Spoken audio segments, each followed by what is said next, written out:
Welcome, dear soul. You have arrived at Lotus of Dharma, a sanctuary where ancient wisdom meets the urgency of modern life. Let me ask you a question not to your mind, but to your heart. Is money controlling your life? Have you ever felt anxious when your bank balance dropped? Have you ever envied someone richer than you? If so, you are not alone. Most of us live under the quiet tyranny of numbers, unaware that our greatest suffering is not born from poverty, but from attachment. We cling to coins like they are life rafts, forgetting that true peace was never bought, but born. Yet the Buddha offered us another way. A path of clear seeing. A life where you can still work, still earn, still care for your loved ones without letting wealth possess your soul. In this video, we will go beyond teachings. You will learn how to let go of money not by pushing it away, but by no longer letting it define your worth. So stay until the very end, because the deepest insight may arrive in the final breath of this message. And if this journey touches something within you, I invite you to like, subscribe, and leave a comment. Let us walk this path of mindful freedom, together. Money, a double-edged sword. The Buddha never condemned money itself. He once said, money is not evil. It is attachment and craving that lead to suffering. In its purest form, money is simply a tool neutral, like fire. It can cook a meal or burn down a house. It can build a monastery or fuel a war. The tool is not to be blamed, rather, it is the hand that wields it, and the intention behind that hand. Money has the power to alleviate suffering. It can provide food for the hungry, shelter for the poor, and medicine for the sick. It can be used with compassion and wisdom to bring light into the darkest corners of the world. But when the mind clings to money, when it sees it as security, as status, as identity, then money ceases to serve us. We become its servant. And from this servitude arise the poisons the Buddha warned us about: greed, lobha, hatred, dosa, and delusion, moha. When we crave more than we need, we suffer. When we fear losing what we have, we suffer. When we measure our worth by what we possess, we suffer even more. This is the trap of attachment, a thirst that is never quenched. A wealthy man may sleep on silk sheets but still lie awake in fear of losing what he owns. A poor man may sleep on the floor but rest peacefully because he has nothing to guard. Who, then, is truly rich? In Buddhist teaching, the richest person is not the one with the most, but the one who knows what is enough. To hold money without clinging to it, that is the middle way.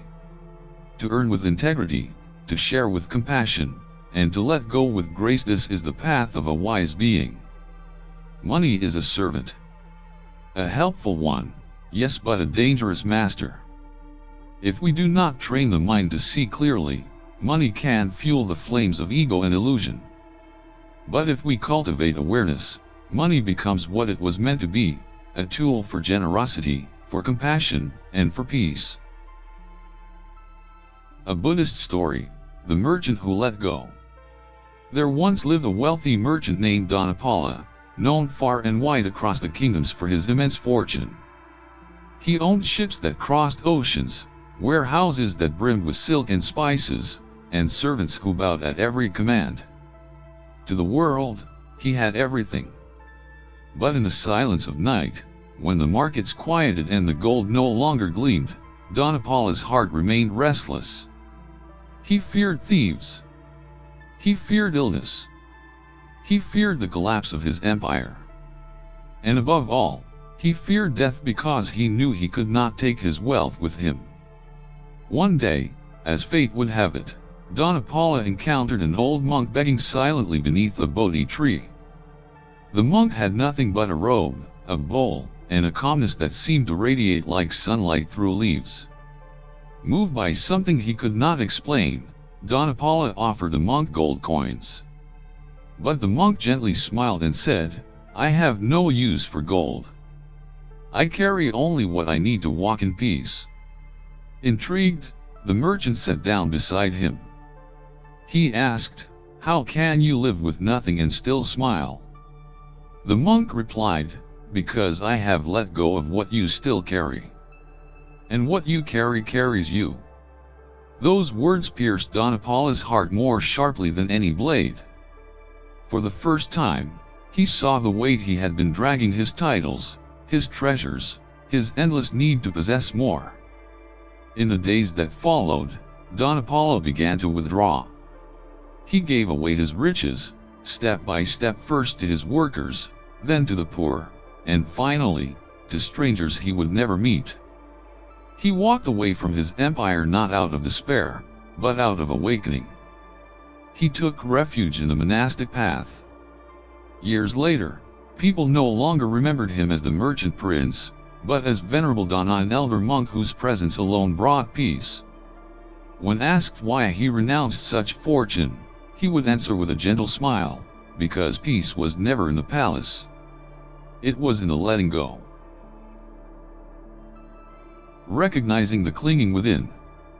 If we are honest with ourselves, not in front of others, but in the quiet temple of our own heart, we may see signs that the mind is still bound by gold chains.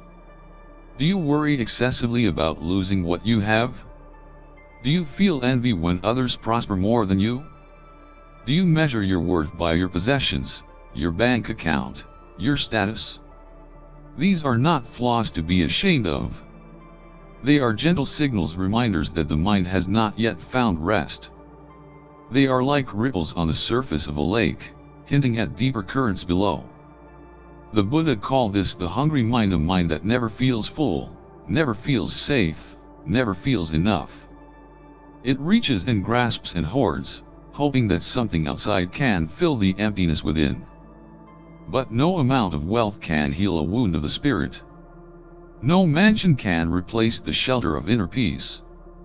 And no luxury can quiet a heart that does not know contentment. All these actions, hoarding, comparing, fearing, come from what we may call the mind of lack. A mind that believes something is missing. A mind that says, "I am not enough. I do not have enough. I must get more." Yet true freedom arises not from adding more, but from realizing you were never truly lacking. A content heart does not mean giving up all things, it means giving up the belief that more things will save you. This is the beginning of liberation, to see the roots of clinging clearly, and to understand that peace does not come when we get what we want, but when we no longer need to.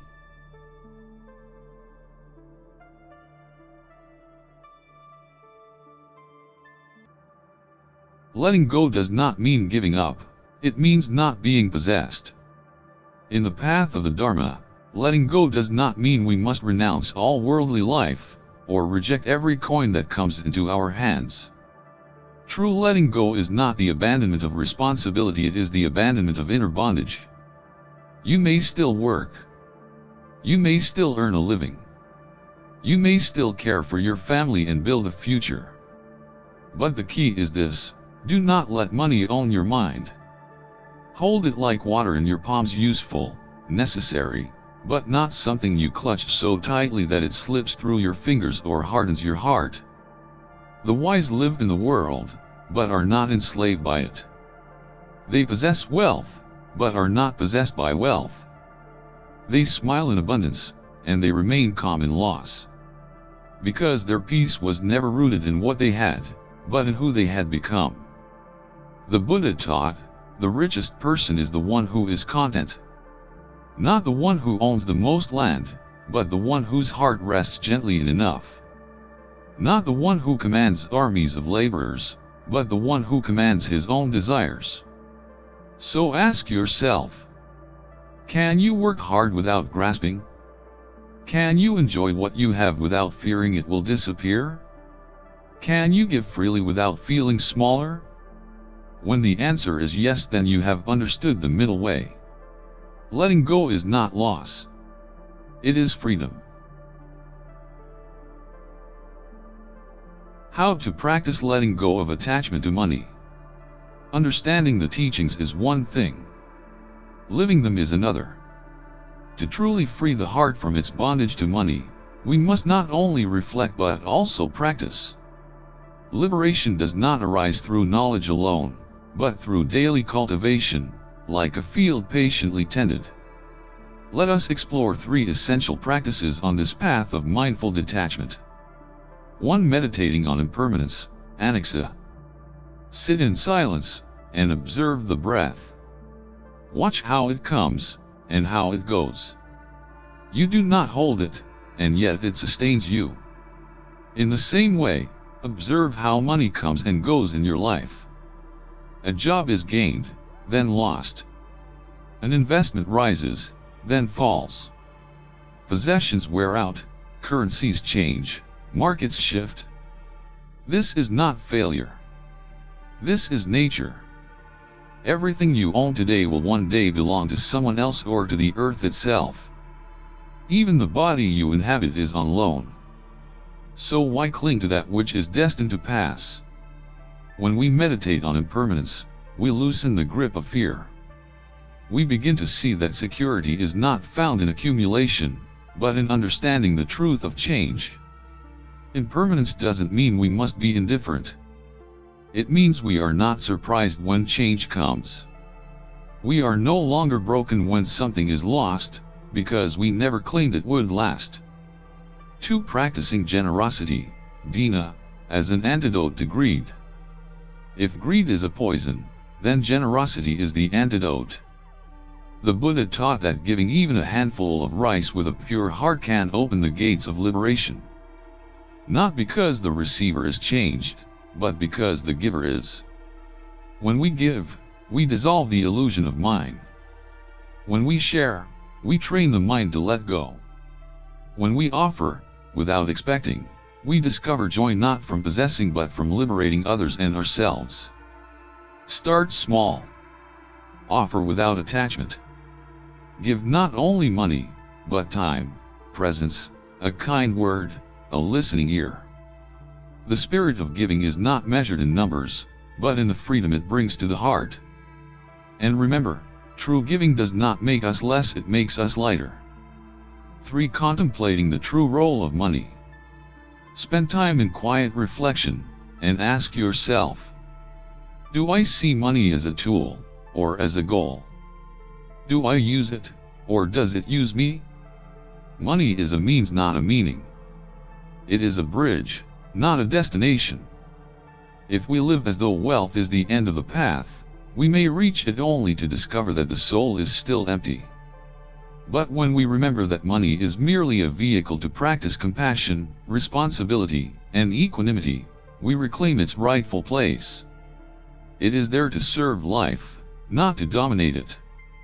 So before every financial decision, ask, is this coming from fear, or wisdom? Does this reflect a heart that is clinging, or a heart that is clear? Through mindfulness and insight, we transform our relationship with money not by abandoning it, but by seeing it for what it truly is. And slowly, over time, we will discover we don't need more to feel whole. We need presence. We need clarity. We need the courage to live simply, and give freely.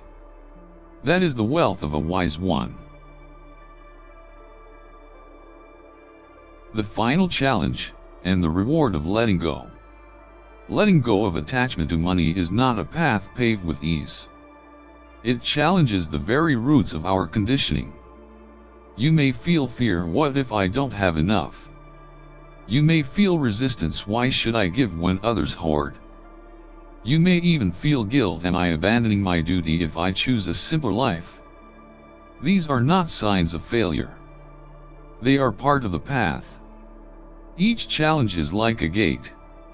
It tests your sincerity.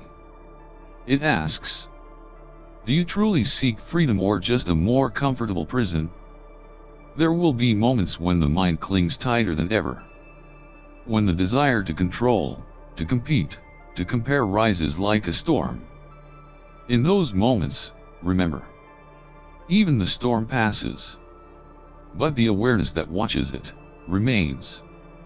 If you stay the course, if you continue to practice, to reflect, to give, to live with integrity, then something beautiful unfolds. You will begin to taste a joy that is not dependent on gain. A confidence that does not rise or fall with your bank account. A peace that no market crash can take away. This is the true wealth. A heart that rests in enough. A mind unburdened by greed. A life lived not in pursuit but in presence. And when you look at others who still run endlessly in search of more, you will feel not pride, nor pity but compassion. Because you were once there too. So walk gently. Give freely. Live simply. Not because you must but because you can. And in doing so, you will not have less, you will have everything that truly matters. Now you know, letting go of money does not mean abandoning it. It means reclaiming your power. It means remembering that your self-worth is not your net worth, that peace is not something to buy, and that you don't have to be rich to live richly. This path is not easy. It will ask you to meet your fears, your greed, your insecurities with awareness.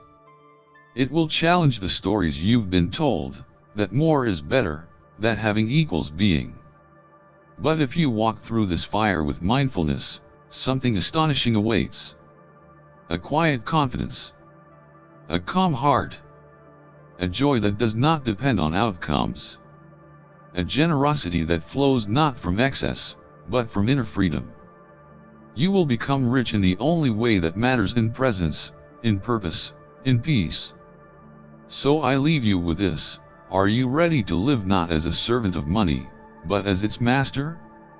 If this teaching has awakened something in you, share it with someone you love. Let your reflection be known in the comments below.